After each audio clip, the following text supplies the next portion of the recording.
I got a team of the most disappointing players in the NBA.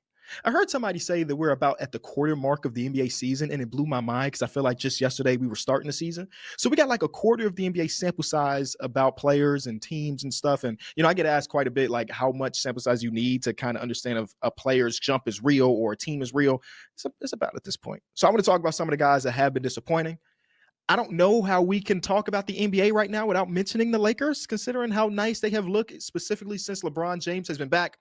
We're going to jump around the league and talk about some comments from Stan Van Gundy, the Orlando Magic, and so on. And lastly, I will answer your questions using hashtag AskKB. But let's get into these disappointing players. Now, maybe it is slightly unfair for me to do this today, because I think it's really easy to be like, Trae Young's been disappointing in the minutes that he played. LaMelo Ball has been disappointing because he keeps getting benched in fourth quarters when the game's been good.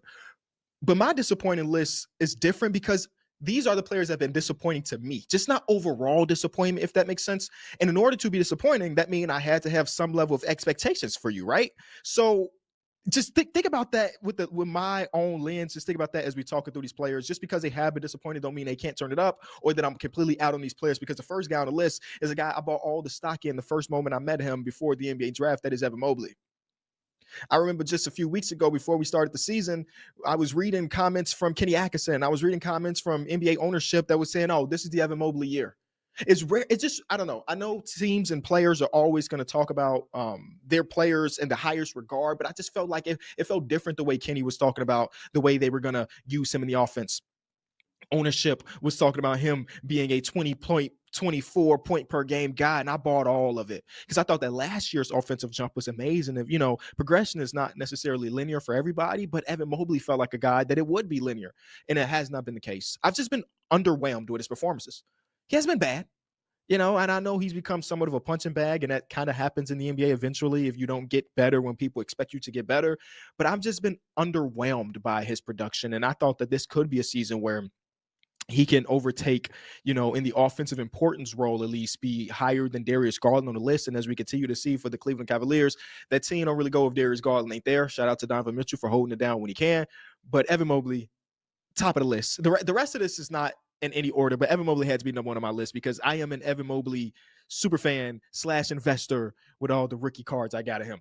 Next, I want to get to a guy named Rob Dillingham. Yeah, I mean, it's maybe a bit unfair to talk about year two guys. I got another year two guy on the list as well, but maybe it's a bit unfair. But I kind of think about the situation that the Minnesota Timberwolves are in and the capital that they used to move up to acquire Rob Dillingham from the Spurs on draft night, them giving up a pick all the way in 2030 and 2031.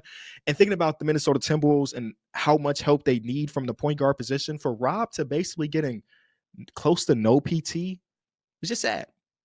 Because I think the NBA Twitterverse, the NBA mixtape guys love some Rob Dillingham. We kind of want to see him blossom, and the Minnesota Timberwolves desperately need his type of production. But when he's on the floor, it's just a hard watch. They got him listed at 6'2". I promise you he don't look 6'2" on that floor. And obviously, he gets to the rim quite a bit.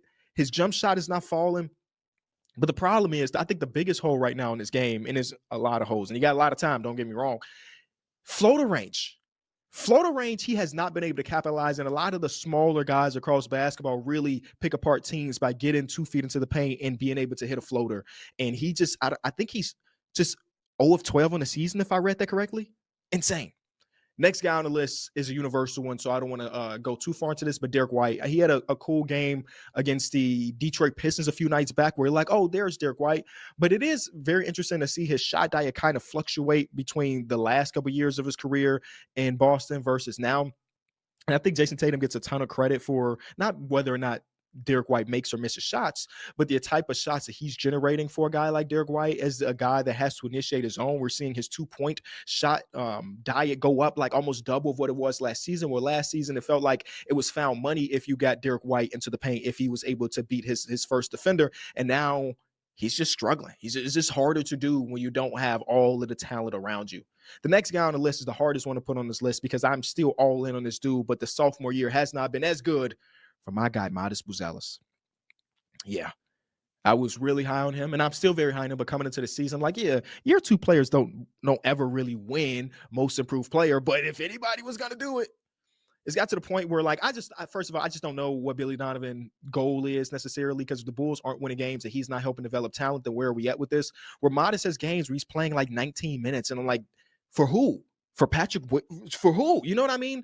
And I'd rather him play through those mistakes. You hear on the broadcast a ton if you're watching the Bulls broadcast. They have, like, it's not necessarily a hot mic, but you can hear him yelling, Modest, Modest, Modest a lot, and him getting a short leash. I hate it, and I wish they let my boy rock out just a little bit more.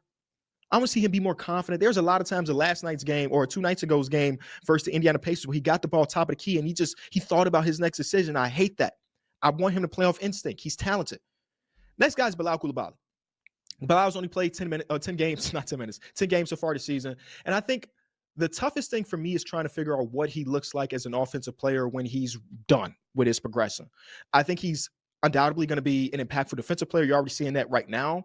But with George getting better and Sarr getting so much better, he's kind of been pushed down the totem pole of most important offensive players, and it's kind of changed his shot diet quite a bit. He's taken more threes than he ever has, really, and he just, I don't know, feels kind of out of sorts on the offensive side of the ball.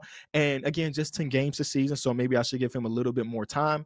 But it's not a ton of structure in Washington, and it's hard for me to visualize him finding his footing offensively with the way the team is ran right now.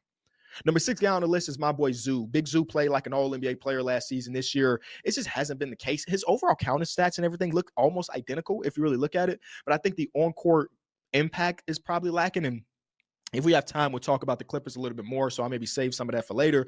But Zoo has not looked like the same player from last year. Some people are speculating it's because he lost all that weight, and he's just not as much of a bully. I don't really know.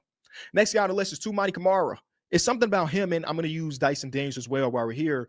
These guys that are so talented defensively and showed us at least a little bit last year defensively, you kind of expect it to just be better. And both of these guys are struggling from the field. Some of these guys, and Dyson Daniels, seems like at times he's lost his confidence on the offensive side of the ball, not taking shots and completely getting rid of the three-point shot completely in his game. And, you know, Toumani Camara's defense is still pretty good. He's still drawing so many charges and all. But if the offensive game never comes around, you just look at the way teams are guarding Denny or guarding Jeremy Grant, who's having a good season, and you question a lot of the offensive fit for a guy like Toumani Camara right now. He got paid. He's still one of the better defenders, so I'm still giving a lot of time. But him being able to knock down a corner three-pointer is so important for not just him, but the team at large, because they don't have a lot of half-court offense. And if teams are going to just pack the paint on Denny or throw two at him, they need a guy like Toumani to come out there and hit a couple shots. And with Dyson Daniels, you know, it's been good because the Atlanta Hawks have been good. It's kind of been snuck under the rug a little bit. But the offensive jump that we saw him have last season, it's gone.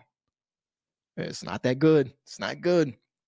Last guy for me personally is Guerschon Yabusele. Guerschon signed to the Knicks, and I was like, oh, that's one of the best offseason signings. He came back from being over at France. He averaged, 11 points per game with the Knicks. He had 3-point shots. He was good defensively. Not with the Knicks, with the 76ers last season.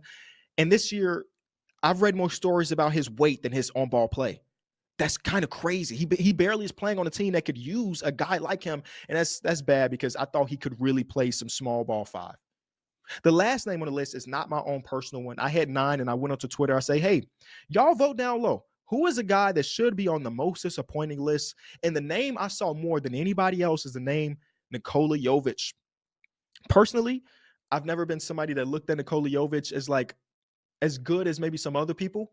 He did get paid a little bit this offseason, and it felt like a really good deal. And now there are times, or especially when they're continually getting healthy, where you question like where he's going to fit into the rotation. They got a lot of good ball players over there in Miami, and Nikola Jovic might be the biggest casualty out of all of them. He's not hitting the shots. He's not a creator. It's just a lot.